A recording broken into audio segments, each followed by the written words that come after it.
সকল জল্পনা কল্পনার অবসান ঘটিয়ে বেগম জিয়া লন্ডনে যাচ্ছেন।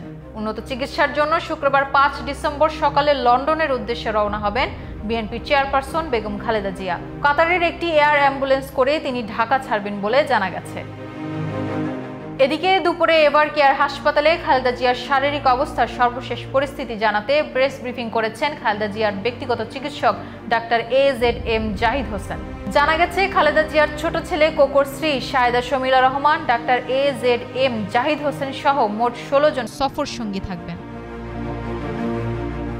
বর্তমানে খালেদা জিয়ার শারীরিক অবস্থা সংকটজনক, তবে তিনি চিকিৎসা গ্রহণ করতে পারছেন বলে দলের পক্ষ থেকে জানানো হয়েছে। দীর্ঘদিন ধরে আর্থাইটিস, ডায়াবেটিস, কিডনি, ফুসফুস ও চোখের সমস্যা সহ নানা জটিলতায় ভুগছিলেন তিনি। এরই মধ্যে খালেদা জিয়ার চিকিৎসার জন্য যুক্তরাজ্য ও চীন থেকে বেশ কয়েকজন বিশেষজ্ঞ চিকিৎসক ঢাকায় এসেছেন। তারা খালেদা জিয়ার শারীরিক অবস্থার পর্যবেক্ষণ করছেন। এর আগে অন্তর্বর্তী সরকার বেগম খালেদা জিয়াকে ভিআইপি ব্যক্তি ঘোষণা করে সকল ধরনের রাষ্ট্রীয় সুবিধা প্রদান করার কথা জানান।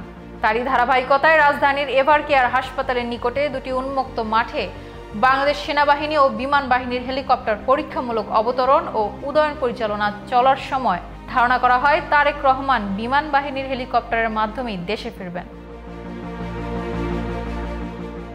সকল সমালোচনার তোপে অবসান ঘটিয়ে আবার বেগম জিয়াকে নেওয়া হচ্ছে লন্ডনে। চেয়ারপারসনের সুস্থতা কামনায় দোয়া মাহফিল, কোরআন খতম সহ বিভিন্ন কর্মসূচি আয়োজন করেছেন বিএনপি। এই মুহূর্তে পুরো দেশবাসী আজ একটি প্রশ্নের উত্তরে তাকিয়ে আছেন, কবে বাংলাদেশের 3 বারের প্রধানমন্ত্রী এবং আপসহীন নেত্রী বেগম খালেদা জিয়া সুস্থ হয়ে দেশে ফিরবেন।